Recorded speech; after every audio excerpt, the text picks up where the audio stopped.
Alright, buckle up because this is going to be one of those "I can't believe this actually happened" stories. So, a few years ago, I was part of this exchange program in Russia.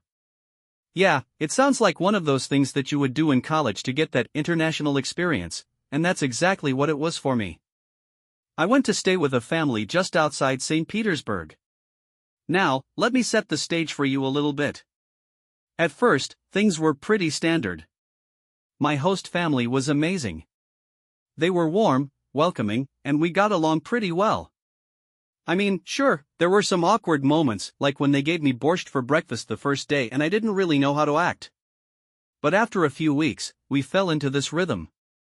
We'd talk about our lives, swap stories, and yeah, I learned a lot about Russian culture. They taught me about their traditions, their food, their way of thinking. It was great, honestly. But then, out of nowhere, something changed. The day I was supposed to leave, everything just went sideways.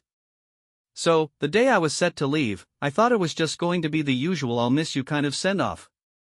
I mean, we had talked about me heading back to the States for weeks, and everyone was prepared for it. Or so I thought.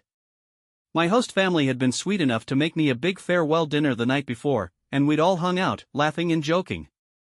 But when I woke up that morning, something felt off.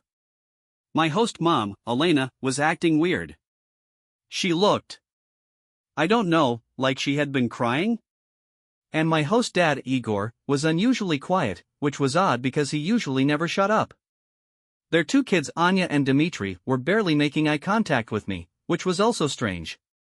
We weren't super close, but we had our moments of bonding over music, movies, and random stuff. So, yeah, seeing them like this was a little unsettling. But then it happened.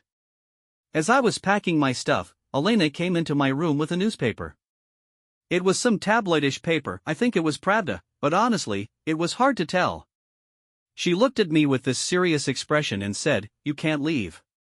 Not today." I just stared at her, confused, because she was so frantic about it. I laughed, thinking she was joking, but she wasn't. Not at all. The headline on the paper read, "Yellowstone supervolcano ready to erupt, world doomed except for Western Russia." I'm pretty sure my face said it all. What? Seriously? A supervolcano? Was this for real? At this point, I thought there had to be some kind of mistake. I mean, the whole situation was absurd, right? Supervolcano? Western Russia? I was about to get on a plane, and suddenly, I was supposed to take some crazy tabloid news seriously? I tried to laugh it off, but Elena wasn't having it. She grabbed my arm and pulled me over to the table where Igor was sitting, staring at the paper with a face that looked like he had just learned the world was ending tomorrow. "Please," Elena pleaded, "don't go. You don't understand. This is dangerous. You need to stay. You need to be here, where it's safe." I had no idea how to respond. I mean, this was a full-blown panic attack. Elena was practically begging me, and Igor was shaking his head as if he couldn't believe I wasn't already on board with this plan. I mean, I was honestly trying to figure out if I was being punked or if this was some weird cultural thing I wasn't getting. At this point, I had to just ask, "Are you guys serious right now? This sounds like something out of a bad movie.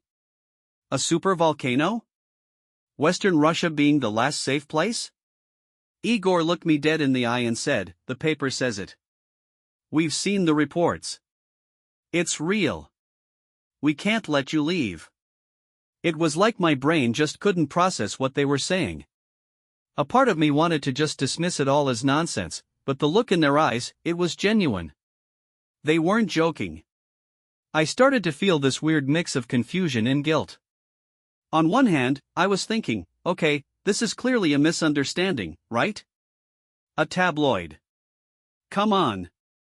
But on the other hand, there was this look of sheer panic in their eyes that was hard to ignore. I could see Elena's hands shaking as she held the paper, and Igor was pacing around the living room like a man on the verge of a breakdown. The whole situation was escalating, and I had no idea how to make sense of it. Anya and Dmitry were quietly standing by the door, their faces pale, not speaking a word. I didn't know what they were thinking, but their silence spoke volumes. I wanted to yell out, "This is insane," but that felt wrong, like I was invalidating their feelings. So, I did what any confused person would do in that moment. I tried to reason with them. "Listen," I said slowly, trying to be calm, "I'm sure you've seen some wild headlines. The internet is full of them, but a supervolcano? Erupting soon? Come on, this sounds like, well, I don't know, a bad sci-fi plot." Elena's eyes widened, and she almost shouted, "It's not fiction. They've been talking about it for months. The scientists say it's overdue, and if it erupts, it will destroy everything. The ash will block the sun, the entire world will freeze. But Western Russia will survive. You'll be safe here." I froze. What? You seriously think that's going to happen? Like, tomorrow? They all nodded, and I swear, for a second, it felt like I was in some alternate universe. I couldn't believe what I was hearing. But the thing was, they were so deeply entrenched in this belief, it was hard to just brush it off. They genuinely thought this was happening. I honestly didn't know what to say. Part of me wanted to just laugh and walk out the door, but I couldn't. Not when they were all looking at me like I was about to walk into the jaws of certain death. The atmosphere in the room was thick with tension, and I could feel my chest tightening as they tried to convince me to stay. Igor, now practically in a frenzy, started talking about how the news had spread all over Russian media. He grabbed the remote and turned on the TV. "Look, see," he shouted, pointing at the screen. A news anchor was talking about the Yellowstone supervolcano in the most serious tone, followed by a map showing the areas that might be affected by its eruption. The map, of course, highlighted the United States and a large chunk of Europe, with Western Russia seemingly untouched. I just stared at the screen, trying to process what was going on. This wasn't just some wild theory, there were scientists talking about it, apparently. And the news anchor was giving it such weight that it made me feel a little uneasy. Was it possible? Could a supervolcano really destroy everything but this tiny corner of the world? My rational brain screamed, "No way," but another part of me couldn't help but wonder. "You don't understand." Elena cried out, her voice breaking. "We have to keep you safe. We can't lose you." I could feel the weight of their desperation now. I'd never seen them like this before, and it hit me hard. These people, who had opened their home and their lives to me, were now terrified of losing me because of something completely out of their control. But how could I just give up everything and stay? How could I say goodbye to my life back in the States over some newspaper article? "I don't want to die," Elena whispered, her voice barely audible. At that moment, it felt like the whole world had shifted. It wasn't just about the supervolcano anymore, it was about their fear, their need to protect someone they'd come to care about. And that was overwhelming. I had to make a decision. I stood there, frozen, torn between my logical mind and the raw emotion in the room. Part of me wanted to just break away, tell them to snap out of it, that this was all a ridiculous overreaction. But the other part of me, probably the part of me that had been deeply affected by their kindness and care, felt this strange weight of their fear. The desperation in their eyes was hard to ignore, and that made me feel like I was being torn between my own life and theirs. Igor finally sat down, his hands on his face as if he was trying to hold himself together. "We've read everything," he said, voice muffled by his hands. "The scientists say it's coming. We've seen the maps. The eruption, it's inevitable." I wanted to shout, to call them crazy, but instead, I felt this pit in my stomach. What if, just what if, they were right? What if this wasn't some baseless conspiracy but something real?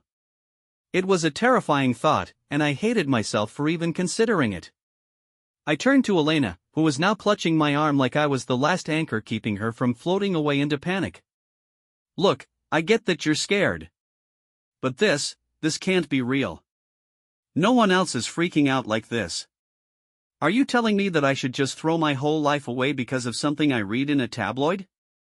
She shook her head vigorously, tears streaming down her face. "It's not just the paper. It's everything. The scientists, the reports, the news, it's all pointing to the same thing. You don't know what it's like here. The world is different for us. We've seen things you'll never understand. That hit me hard. For all my knowledge of Russian culture, all the international experience I had gained over the past few months, I'd never really understood the depth of their concerns. The fear they were feeling was real, and it wasn't just about a supervolcano. It was about their history, their lives, and the constant pressure of living in a place that had often been at the center of world-changing events. And now, here they were, afraid of losing me too. The more I thought about it, the harder it was to push the situation aside as just some overblown panic. I couldn't ignore how real it felt to them, how deeply invested they were in keeping me safe. This wasn't just about a potential disaster, it was about their desire to protect someone they had come to care for. It was about them not wanting to lose someone who had become a part of their family, even if I was only there for a few months. I remember standing there, my mind racing, trying to make sense of everything. I felt like I was in a surreal dream where nothing made sense anymore, and the more they spoke about the eruption, the more it felt like I was being pulled into their reality. The emotional weight of their fear was so strong that it became harder to focus on the facts, on the logical part of my brain that screamed, "This is insane." The silence stretched on for what felt like hours. Elena was still gripping my arm, her face a mixture of hope and fear, as if she was waiting for me to say something, anything, that would calm her down. Igor had stopped pacing, but now he was sitting at the table, head in his hands, mumbling about how he couldn't let his children lose another person they loved. Dmitri, who had been completely quiet this whole time, looked at me with wide eyes, silently pleading for me to stay. I was exhausted, emotionally drained from trying to process everything. And that's when it hit me, this wasn't just about me anymore. It wasn't about the ridiculousness of a supervolcano or whether it would erupt tomorrow. It was about their deep-seated fear, about how much they cared for me, and how I was torn between wanting to respect their feelings and needing to return to my life. "I don't know what to do," I finally muttered, my voice quiet and uncertain. Elena looked at me with desperation in her eyes, and that's when I realized, no matter how crazy this situation was, I was never going to forget how deeply they cared about me. I had to make a choice, and that choice was going to have a huge emotional impact on all of us. I took a deep breath, trying to gather my thoughts. I have to go. I can't stay here forever. I have a life back in the States. But I promise you this, I'll stay in touch, and I'll be okay. Please trust me. But even as I said it, I couldn't shake the feeling that I was breaking their hearts. The room fell into an unbearable silence after I said those words. Elena's grip on my arm loosened, and she slowly sat down on the couch, staring at the floor. Igor didn't even look at me anymore, he just stared at the TV, as if hoping the news anchor would announce that it was all a hoax and everything would go back to normal. Anya and Dmitri, still quiet, exchanged glances but didn't say anything. I felt like a part of me was being pulled away. I knew they cared for me, but I also knew I couldn't let fear dictate my life. There was nothing I could say or do to change their minds. They had convinced themselves that this was a reality they had to protect me from, and nothing I could say would convince them otherwise. "I wish you would stay," Elena whispered, her voice breaking. "But I understand. If you must go, just promise me you'll be careful." "I will," I said softly, fighting the lump in my throat. I didn't want to leave them like this. I didn't want to break their hearts. But I had to go. I had to believe in the logic, in the world I knew. The goodbyes were almost unbearable. Elena hugged me so tightly that it felt like she was trying to hold me in place, not wanting to let go. Igor shook my hand firmly but said nothing. Anya and Dmitri gave me a long, wordless hug, and it felt like I was leaving behind something irreplaceable. As I walked out the door, I looked back one last time, seeing them standing in the doorway, watching me. Elena wiped her tears, trying to smile, but it was clear how much this had affected her.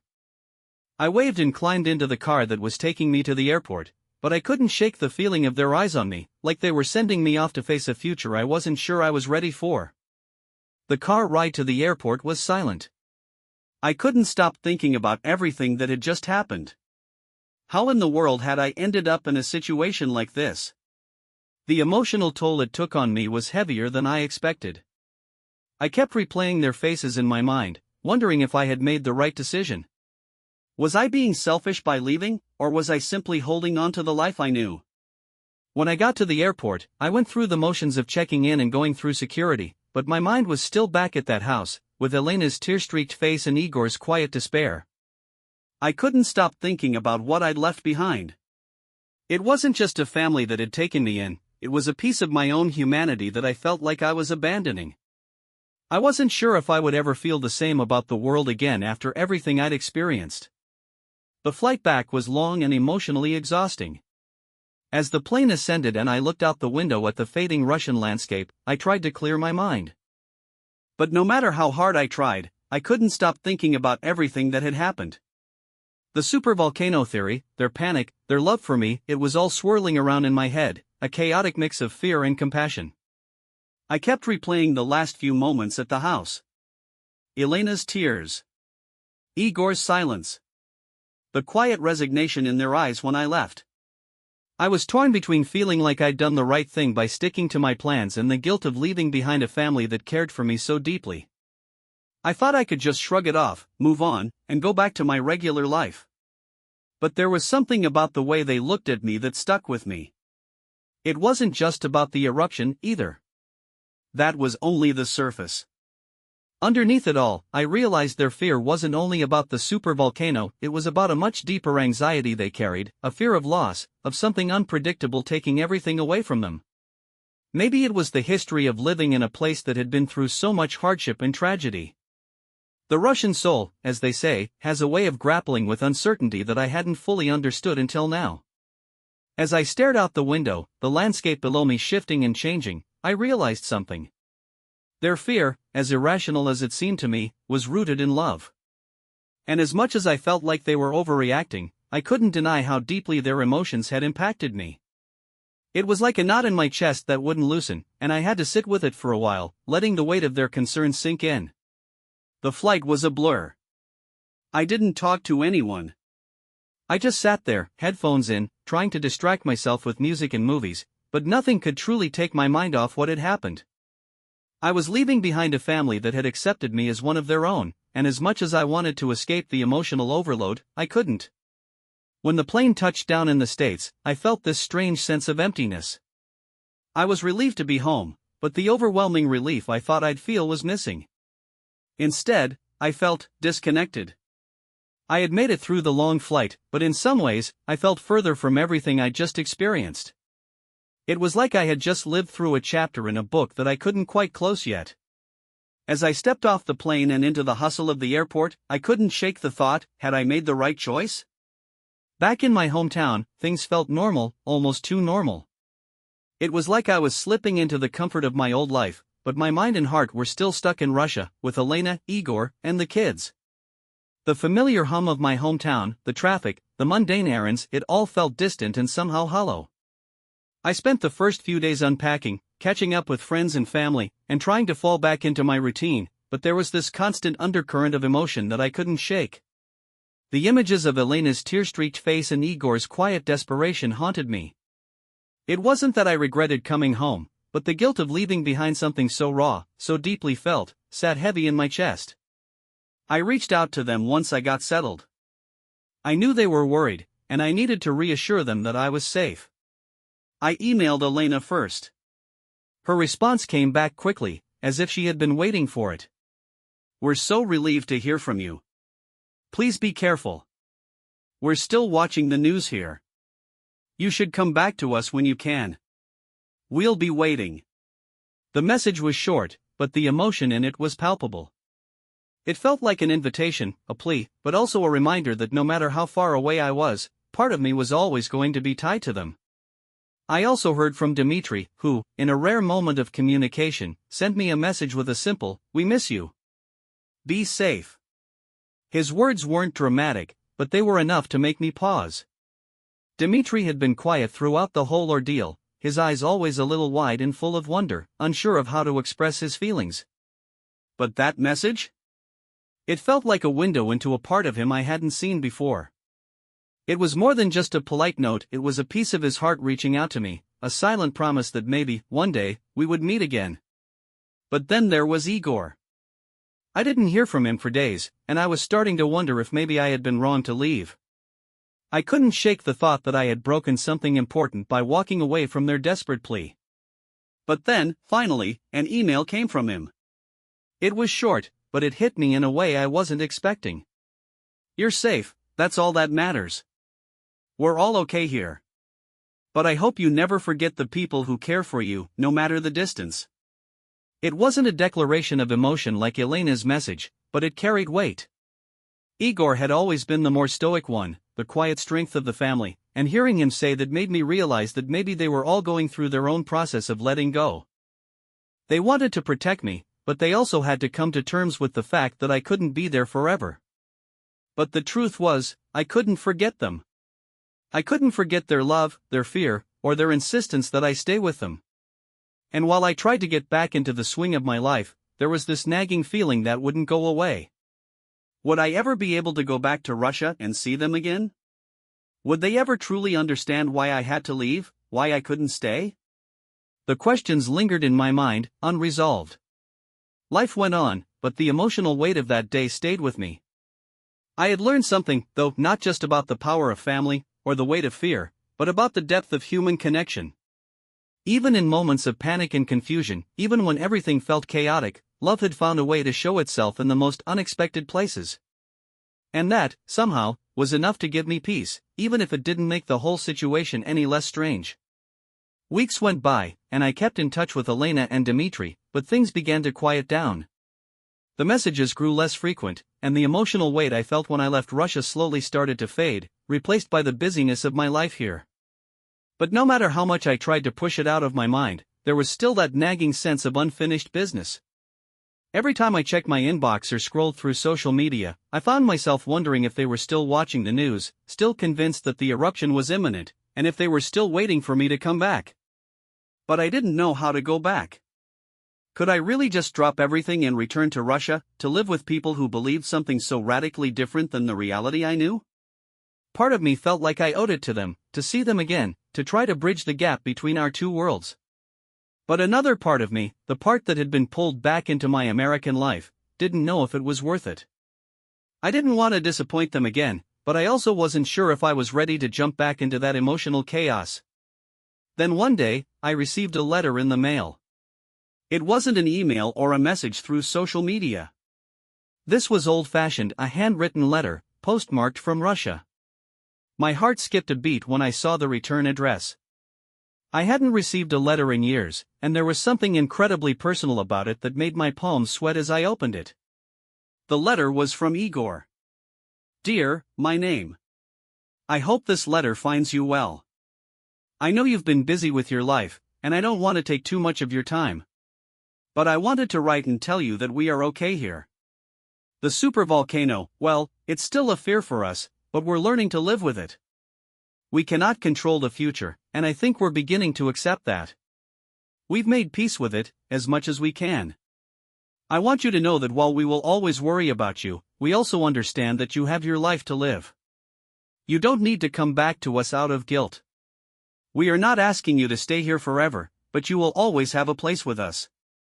If you ever need a family to come home to, we are here. Be well. Take care of yourself. And please remember, you are not alone. With respect and care, Igor." The letter hit me like a ton of bricks. It was simple, but it carried so much weight. Igor, the stoic, practical man who had tried to reason with me when I first arrived, was telling me something I didn't expect. He was letting me go, but at the same time, he was reassuring me that I would always have a place with him. It was the closure I didn't realize I needed. I sat there for a long time, staring at the letter. It wasn't just a message, it was a symbol of everything I had experienced with them. Of their fears, their love, and the quiet way they had accepted me into their world. Igor had written this letter with the same quiet strength he had always shown, and it felt like a bridge being built back to that place in Russia I wasn't sure I could go back to. I didn't know what the future held, but for the first time since I left, I felt at peace. I didn't have to carry the burden of their fear with me anymore. They had let me go, but not without leaving me with the knowledge that, no matter where I was, I would always have a family in Russia. A few days after I received Igor's letter, I found myself staring at my phone, debating whether or not to call. I hadn't heard from Elena since the letter, and while I knew she was okay, I also knew that the emotional distance between us had grown. My mind kept returning to the idea that there were still things left unsaid, and I couldn't shake the feeling that I needed some kind of closure. One evening, after a long day at work, I sat down on the couch, phone in hand, and dialed Elena's number. The sound of the ringing filled the quiet room, each ring growing louder in my ears as I waited. I felt like I was stepping into uncharted territory, not sure of what I was going to say or how I was going to say it. It wasn't just a simple catch-up call, it felt like the final thread connecting me to everything I had left behind. After what seemed like an eternity, she picked up. "Hello?" Elena's voice sounded faint, almost hesitant, but there was a familiarity to it that made my heart race. "Elena," I said softly. "It's me. I just wanted to hear your voice." There was a pause on the other end, and I could almost hear her weighing my words. Then she spoke again, her voice breaking slightly. "You're really calling? I didn't expect this." I felt a pang of guilt. "I'm sorry, I've been meaning to, but it's been hard, you know? I've been thinking about everything, about all of you." I didn't want to just disappear without saying something. "I understand," she said quietly. "It's been difficult for us too. But we've learned to accept it, even if we don't like it." Her words echoed Igor's letter, and it hit me that they had truly come to terms with my departure. It wasn't just about the volcano anymore, it was about their acceptance of me leaving, and their quiet understanding that sometimes, people just have to follow their own path. "I'm sorry I couldn't stay," I said, my voice catching. "I know it was hard for you all. But I want you to know. I'll never forget you. Never." "I know," she replied softly. "We won't forget you either. You were part of our family, and that doesn't change just because you're far away." We talked for what felt like hours, catching up on life, on what had changed since I left, and about the strange, unexpected connection that had formed between us. I told her about how I'd returned to my life, how things were settling back into routine, but how it still felt a little empty without them. She told me about the kids, about how Dmitri was slowly getting better at expressing himself, and how Anya had taken to learning English in hopes that one day we could have a proper conversation in my language. At one point, there was a quiet moment on the line, and Elena sighed deeply. "I guess we've both learned something from all of this, haven't we?" I smiled at the thought. "Yeah. We've learned that family isn't just about geography. It's about the people who care about you, who are willing to hold on even when you have to let go." "Exactly," she said, a soft laugh escaping her. "And no matter where you are, you'll always have us." For the first time since I left, I felt like everything was finally okay. I had worried about the rift between us, about how the distance would change things. But now, I understood that love wasn't something bound by proximity. It wasn't about how often we spoke or where we were, it was about the memories, the moments shared, and the fact that we cared, no matter what happened. As the conversation came to a close, Elena whispered, "Take care of yourself, and know that you'll always have a place here, whenever you need it." "I'll always remember that," I said, a lump in my throat. "Thank you. Thank you for everything." We hung up, and I sat there in silence, feeling a strange peace settle over me. I didn't need to go back to Russia, and they didn't need me to stay. We had found a way to make it work, even from opposite sides of the world. And for the first time in months, I knew that everything would be okay. It's funny how life can sneak up on you with these unexpected lessons, isn't it? When I first went to Russia, I thought I was just participating in a cultural exchange program. I thought I'd learn about a new place, experience a different way of life, and go home with some stories to tell. But I had no idea that the real takeaway from my time there would be something so profound, something that would stick with me in ways I couldn't have anticipated. Looking back, I can't help but marvel at how much I learned about human connection. I've always thought of myself as someone who values rational thinking, who bases decisions on facts. But that whole experience in Russia taught me that the heart doesn't always work that way. Sometimes, the emotional side of things, the fear, the love, the care for someone else isn't based on logic. It's about something deeper, something more visceral that transcends reason. Elena and Igor's fear about the supervolcano was, of course, based on something irrational, a fear of the unknown. But what I realized through it all was that their reaction wasn't just about the eruption itself. It was about their need to protect someone they loved. Even though they had no control over the situation, their instinct was to keep me safe, to shelter me from whatever dangers might come. And that, in a way, is what family does. They don't always make perfect sense, but they always want to protect you, whether it's from a literal disaster or from the emotional toll of a decision like mine. In some ways, my return to the States has felt like a quiet return to normal. I've settled back into my routine, gone back to my old job, reconnected with my friends, and everything is fine. But it's also different now. I can't look at life the same way after experiencing what I did in Russia. I still get the occasional message from Elena and Dmitry, and sometimes I'll find myself reading their words over and over, marveling at the depth of connection we had in such a short period of time. I also realize that the distance between us isn't as large as I once thought. I can be thousands of miles away, but that doesn't mean the bond we formed doesn't exist anymore. It's strange, in a way, how something that seemed so fleeting, my time with them, became something so permanent. The world feels a little smaller now, a little more connected, despite all the distance. I still haven't made it back to Russia. I don't know if I will anytime soon. There's a part of me that feels like I need to visit again, to go back and see them, to reconnect in person. But there's also a part of me that understands it's okay to let the connection live in the memories and in the letters and messages. It doesn't need to be constant to be real. But if I ever do make it back, I think it will be different. There won't be the urgency or the panic, the overwhelming fear of the unknown that colored my last experience there. I know now that we've made our peace with each other. The love they gave me and the way they took care of me is something I will carry with me always. And no matter where I am in the world, I will always be a part of their family, and they will always be a part of mine. The experience wasn't just about Russia.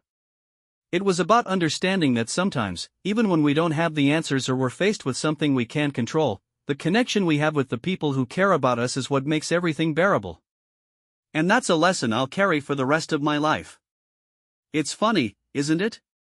We're all just trying to find our way through this crazy, unpredictable world. But sometimes, the most unexpected moments can show us the depth of love and human connection. And in that, we find something that makes everything else seem a little bit more manageable. It's been a while now, and I've had time to reflect on everything that happened. The supervolcano theory, the emotional turmoil, and the hard decision to leave, it all feels like a distant memory, but one that still lingers in my mind. At times, I still think about Elena, Igor, and the kids. I wonder how they're doing, if the fear of the eruption has faded, or if they're still holding on to that constant sense of unease. But more than that, I think about the lessons I've learned from them. From that family, who taught me that love is not always rational, but always real. They taught me that family isn't just about blood, it's about who's there for you when things get tough, who cares about your safety, your well-being, even when they can't be with you.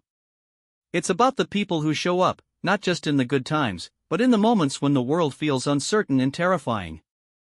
I've also come to understand the value of gratitude for the people who take us in, who open their homes and their hearts. There was a time when I took my life here for granted, when I was too busy to appreciate the simple connections I had. But in Russia, with Elena and Igor, I saw the power of those connections in a new light. Even though we came from different places, different backgrounds, our shared experiences created a bond that I will carry with me forever. Sometimes, I wonder what would have happened if I had stayed longer, if I had chosen to give more of myself to that family, to that experience.